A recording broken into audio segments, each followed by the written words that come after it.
Hello everyone, Sean Malone with Crisis Response International. Friday, February 10th. Just wanted to bring you an update on our response efforts in Turkey.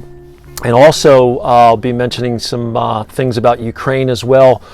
But as we sit here this evening, 23,000 people have lost their lives, over 75,000 people injured, dozens of cities destroyed, flattened. Hope is beginning to run out for people who are trapped under the rubble, cold temperatures. This is an area that's already suffered, the consequences of the genocide and the civil war going on in Syria. 4 million refugees already dependent upon humanitarian aid in southern Turkey. Roads are severely damaged. There's areas, obviously, like Syria, that it's very difficult to get aid in and out. They're not getting the help that they need. And so as tonight, as I've just been praying and thinking on what our response is, as we've been working tirelessly around the clock, me and my team, on getting boots on the ground, I've just been thinking about Matthew 24. It's where we've been living for the last year and a half, maybe 2 years now. The billion soul harvest. Guys, this is what it looks like. The Lord said that there'd be famines, earthquakes, wars, rumors of wars. And, matter of fact, I just was asking him, Lord, if we're truly in this hour of Matthew 24, where are the earthquakes? The Lord spoke to me. He said, get ready. There's a big one coming. And so we begin to talk about that as a team.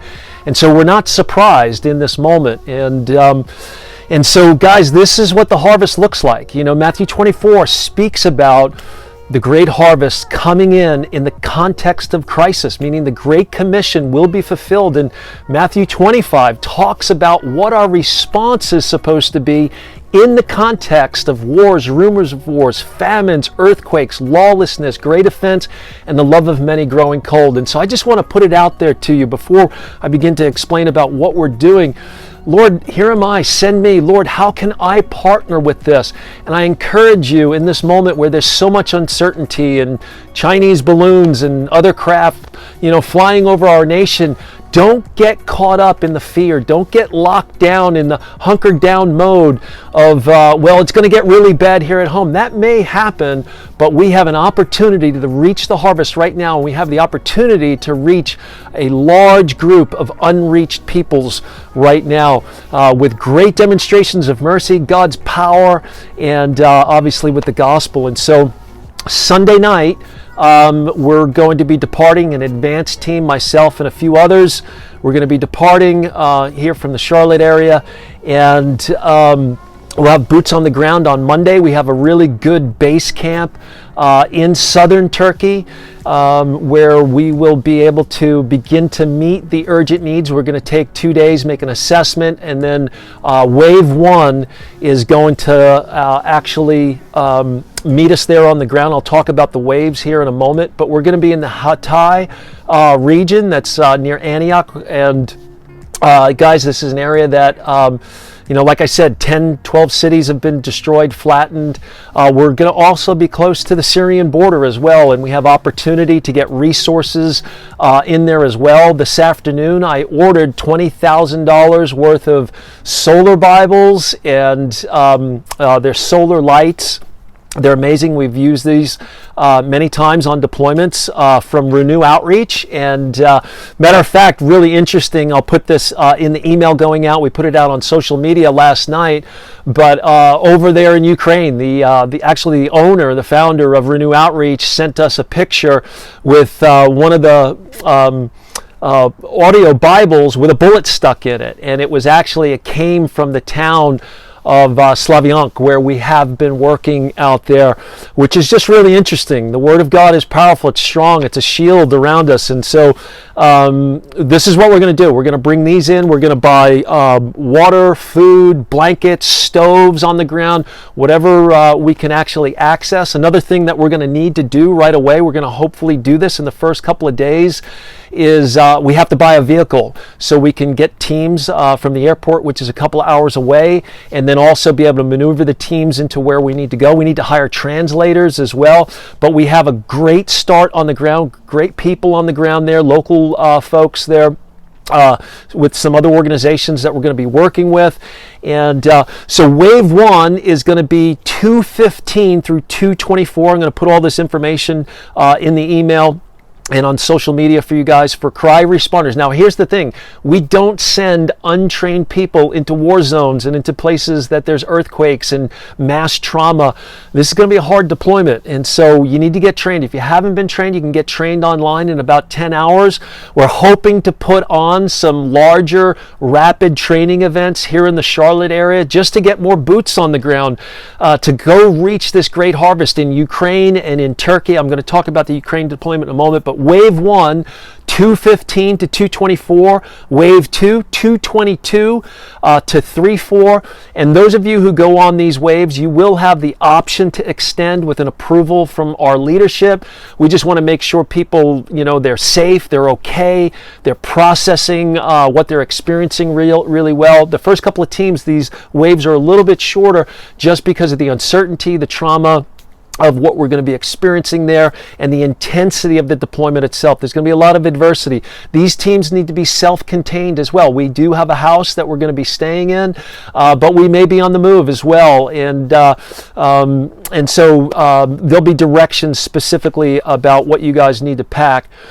In regards to Ukraine, we're going to be taking a team March 15th to April 1st. And so for those of you who have a heart to continue responding to Ukraine, we're going to be doing 2 conferences, one in Kyiv, one in Dnipro.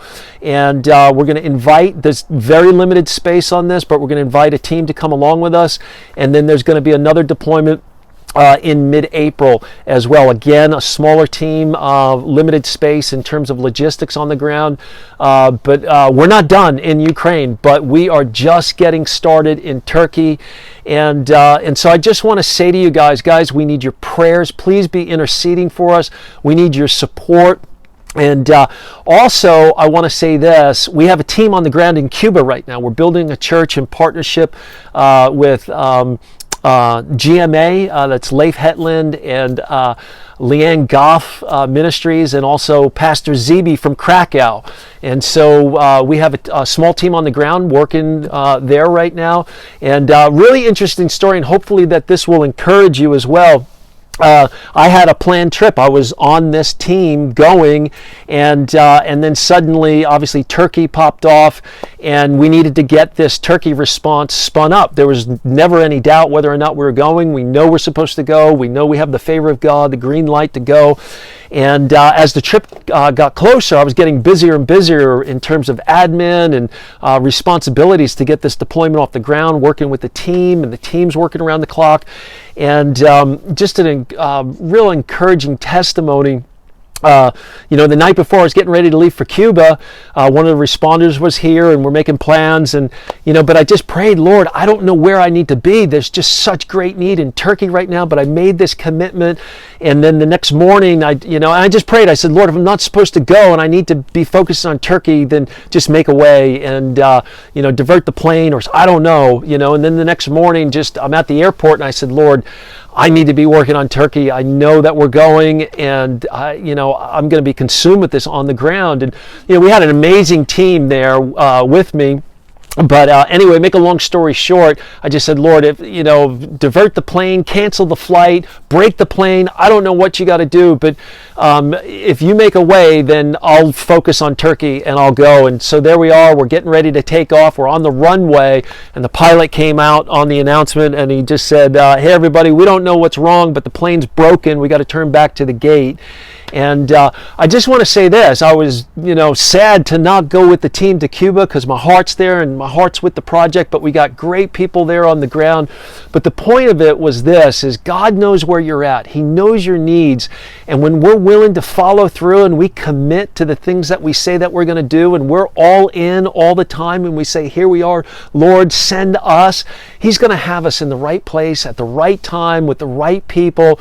And so I just want to encourage you with that. If you're praying about Ukraine, praying about Turkey, just put your hand up in the air and say, Lord, here am I, use me, send me. Maybe I'm supposed to donate. Maybe I'm supposed to give a real sacrificial gift to get Bibles and the Word of God on the ground, to buy people blankets and food and a way to heat these families that have lost loved ones, or or maybe you're to go, or maybe you're to go to Ukraine. But God sees you. He knows where you're at. He cares for you, and He's for you. And it's just a beautiful thing to just have those little, memory stones where God intervenes and gets us in the right place at the right time. And so I'm believing that for you out there, cry responders, for our partners and our friends. I just want to say thank you so much for your prayers. Be praying for us as we're packing, getting ready to go. And like I said, we'll be in the air on Sunday. And we'll be getting to work Monday, and hopefully we'll be getting you guys updates from the field. But we covered your prayers and your support, and cry responders. Let's go. This is a huge need. This great harvest is literally unfolding before our eyes. A lot of people in tremendous need right now. God bless you guys. Thank you so much.